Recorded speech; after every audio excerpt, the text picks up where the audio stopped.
Hello दोस्तों, आज हमारी सीरीज के तीसरे दिन में आपका स्वागत है। जो 2 दिन की सीरीज थी उसमें मैंने चैप्टर 2 के इंपोर्टेंट क्वेश्चन बताए थे, लेकिन कुछ क्वेश्चन रह गए थे तो आज मैं पूरा करने वाला हूँ उन क्वेश्चन को। अगर आप मेरी सीरीज में जुड़ना चाहते हो तो चैनल को सब्सक्राइब कर लेना। अब आते हैं पार्ट नंबर दूसरे पर। देखो, चैप्टर 2 के पार्ट नंबर दूसरा है। पहला क्वेश्चन उसका ये है, पार्ट दूसरे का, तनुकरण किसे कहते हैं। तो जल में अम्ल या क्षारक मिलाने पर आयन की सांद्रता में प्रति इकाई आयतन में कमी हो जाती है। इस प्रक्रिया को तनुकरण कहते हैं।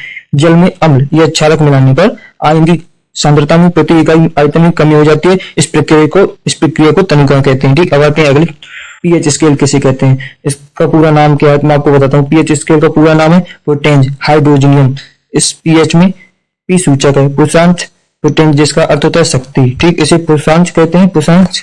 ठीक, अब आते हैं अगले भाग में। अगला भाग है आपको ये, पीएच स्केल किसे कहते हैं। तो किसी विलयन में उपस्थित हाइड्रोजन आयन की सांद्रता ज्ञात करने के लिए जो स्केल काम में लिया जाता है उसे पीएच स्केल कहते हैं। किसी विलयन की उपस्थिति में हाइड्रोजन आयन की सांद्रता ज्ञात करने के लिए जो स्केल का काम लिया जाता है उसे पीएच स्केल कहते हैं। ठीक, आते हैं अगले पार्ट में। अगला पार्ट आपको ये देखो, हाइड्रोजन आयन की सांद्रता की ऋणात्मक लघु गुणक को पीएच स्केल भी कहते हैं। हाइड्रोजन की सांद्रता की ऋणात्मक लघु गुणक को पीएच स्केल भी कहते हैं, इसको भी कहते हैं। ठीक, अब आते हैं नोट। कुछ देखो, नोट याद रख लेना। जैसे हाइड्रोजन आयन की सांद्रता जितनी अधिक होगी उसकी पीएच उतना ही कम होता है। ठीक, हाइड्रोजन की आयन की सांद्रता जितनी अधिक होगी उसका पीएच उतना ही कम होता है। किसी भी उदासीन विलयन के लिए पीएच का मान 7 होता है। उदासीन विलयन के लिए देखो, 1 नंबर में क्वेश्चन पूछता है तो उदासीन विलयन के लिए पीएच का मान कितना होता है, 7 होता है।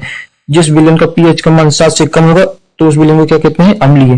ठीक, जिस विलयन का पीएच मान 7 से अधिक है उसे क्या कहेंगे, क्षारीय कहेंगे, उसे क्षारीय कहेंगे। ठीक, आते हैं अगले पार्ट पर। अगला पार्ट इसका ये रहा। देखो, निम्न विलायकों में पीएच मान, देखो जठर रस का क्या कहते हैं, 1.2 इसका पीएच मान होता है। नींबू का रस तो 2.2 होता है। शुद्ध जल का पीएच मान होता है 7। 1 नंबर का पूछ लेता है तो याद कर लेना। ठीक, रक्त को 7.4। ठीक, मिल्क ऑफ मैग्नीशिया 10 होता है। सोडियम हाइड्रोक्साइड 14 होता है इसका। ठीक, हाइड्रोक्लोरिक अम्ल 0 होता है इसका। ठीक, आते हैं अगले पार्ट में। देखो, अगला क्वेश्चन है, ये क्वेश्चन है।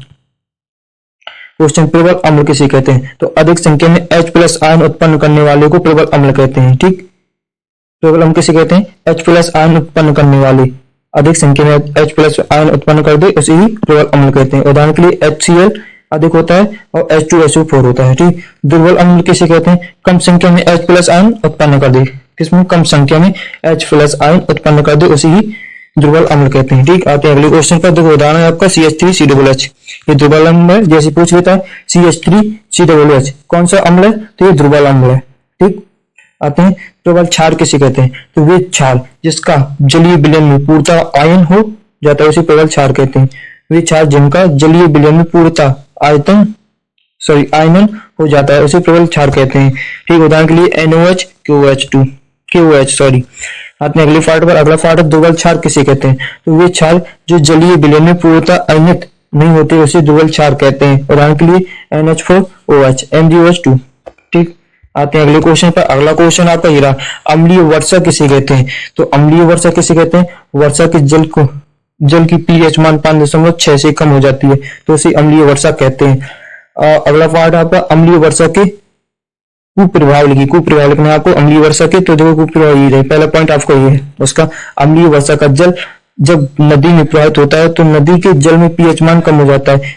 ऐसी नदी को जलीय जीवधारियों को उत्तर जीवता कठिन हो जाती है। ठीक, दूसरा पॉइंट ये आपका, दूसरा पॉइंट आप स्क्रीनशॉट ले सकते हो। अगर पीडीएफ चाहिए तो टेलीग्राम चैनल को ज्वाइन कर सकते हो। और अगर आप मेरी जर्नी में जुड़ना चाहते हो सीरीज में तो आप जुड़ सकते हो सब्सक्राइब करके। ठीक, दूसरा पॉइंट आपको ये, अम्लीय वर्षा के कारण संगमरमर से बना ताजमहल काला पड़ने लगता है क्योंकि कैल्शियम कार्बोनेट वर्षा में उपस्थित अम्ल से किया जाता है। ठीक, आते हैं अगले क्वेश्चन पर। अगला क्वेश्चन में ये, दैनिक जीवन पीएच का महत्व क्या है। तो दैनिक जीवन पीएच का महत्व, पहला पॉइंट आपको रहा, हमारे शरीर का पीएच परास 7.0 से 7.8 के बीच कार्यशील रहता है। वर्षा के जल का पीएच मान 5.6 से कम हो जाने पर उसे अम्लीय वर्षा कहते हैं। ठीक, दूसरा पॉइंट आपका ये है, दूसरा पॉइंट ये, पौधे को एक विशिष्ट पीएच मान आवश्यकता होती है।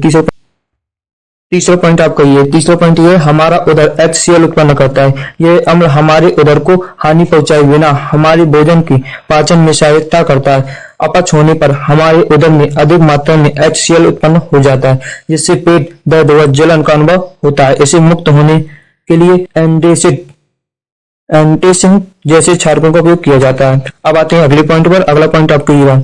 अगला पॉइंट ये मुंह के पीएच का मान 5.5 से कम होने पर दांतों का इनेमल संचारित होने लगता है। पांचवा पॉइंट आपका ये रहा। मधुमक्खी का डंक मेटिन लाइक अम्ल छोड़ता है। डंक मारे गए अंग में बेसिंग सोडा जैसे दुर्बल क्षारक के उपयोग में आराम मिलता है। ठीक है, बात है अगले क्वेश्चन पर। अगला क्वेश्चन आपको ये रहा। तो कुछ प्राकृतिक अम्ल है जैसे सिरका। सिरका में कौन सा अम्ल पाया जाता है? तो आपको कल मैंने बताया था, अगर वीडियो नहीं देखी तो आप देख सकते हो। एसिटिक अम्ल पाया जाता है। दही में लैक्टिक अम्ल पाया जाता है। संतरा में सेट्रिक अम्ल पाया जाता है। नींबू में सेट्रिक अम्ल पाया जाता है। इमली में टॉर्टरिक अम्ल पाया जाता है। ठीक, एक नंबर के क्वेश्चन पूछ लेता है, तो इसलिए आप ये भी नोट से याद कर लेना। ठीक, चींटी का डंक मेटिनाइक अम्ल पाया जाता है। टमाटर ऑक्सैलिक अम्ल पाया जाता है। नीटल का डंक मेटिनाइक अम्ल पाया जाता है। ठीक है, आते हैं अगले क्वेश्चन पर। साधारण नमक से बनने वाले पदार्थ कौन कौन से हैं? तो सोडियम हाइड्रोक्साइड, इसे कॉस्टिक सोडा भी कहते हैं। इसका रासायनिक सूत्र NOH होता है। ठीक, सोडियम क्लोराइड के जलीय विलयन में विद्युत प्रवाहित करने पर यह विरूपित होकर सोडियम हाइड्रोक्साइड उत्पन्न करता है। इसे क्लोर क्षार प्रक्रिया कहते हैं। अगर आपसे पूछे क्लोर क्षार प्रक्रिया किसे कहते हैं, तो आपको लिख देना है। ठीक, उदाहरण के लिए ये है आपका। ठीक, आते हैं इसका उपयोग क्या क्या है। उपयोग आपके बॉक्साइट के धातुकरण से उपयोग होता है। पेट्रोलियम के शोधन में उपयोग किया जाता है। प्रयोगशाला में अभिकर्मक के रूप में किया जाता है। साबुन कागज सिल्क उद्योग में किया जाता है। ठीक, उपयोग है इसके। आते हैं अगले पार्ट पर। अगला पार्ट आपका देखो, विरंचक चूर्ण किसे कहते हैं? विरंचक चूर्ण किसे कहते हैं? इसका रासायनिक सूत्र क्या होता है? इसका रासायनिक सूत्र होता है CaOCl2। ठीक, इसका रासायनिक सूत्र होता है, तो याद कर लेना, एक नंबर का क्वेश्चन है।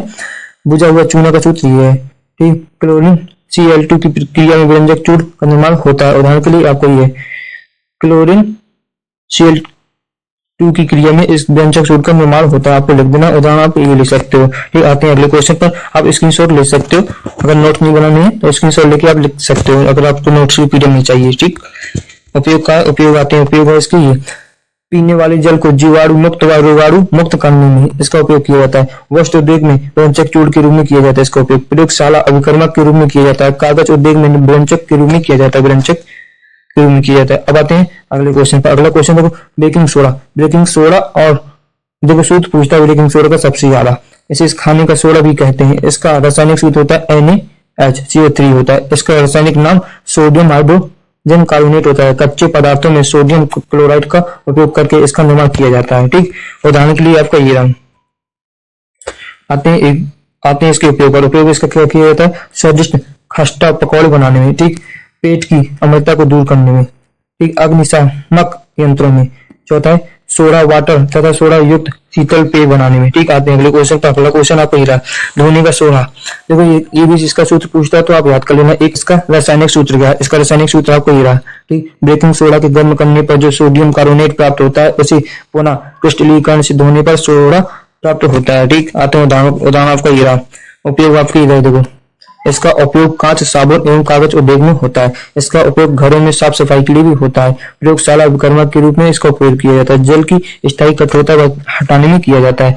ठीक, अब आते हैं अगले क्वेश्चन पर। अगला क्वेश्चन है प्लास्टर ऑफ पेरिस। इसका रासायनिक सूत्र होता है CaSO4 1/2H2O। ठीक, होता है इसका जिसमें आपको 373 के ऊपर गर्म करने पर ये जल के अणुओं का त्याग कर कैल्शियम सल्फेट हाइड्रेट हेमीहाइड्रेट बनाता है। इसे प्लास्टर ऑफ पेरिस कहते हैं। ठीक, ये 2 नंबर का क्वेश्चन आता है, तो याद कर लेना, उदाहरण याद कर लेना इसका। देखो अगर उपयोग चाहिए तो उपयोग है। देखो इसका उपयोग किया जाता है भवन निर्माण में, दंत चिकित्सा में। ठीक, मूर्तियों आदि सजावटी सामानों को बनाने में, टूटी हुई हड्डियों को जोड़ने के लिए। ठीक, इसका उपयोग किया जाता है।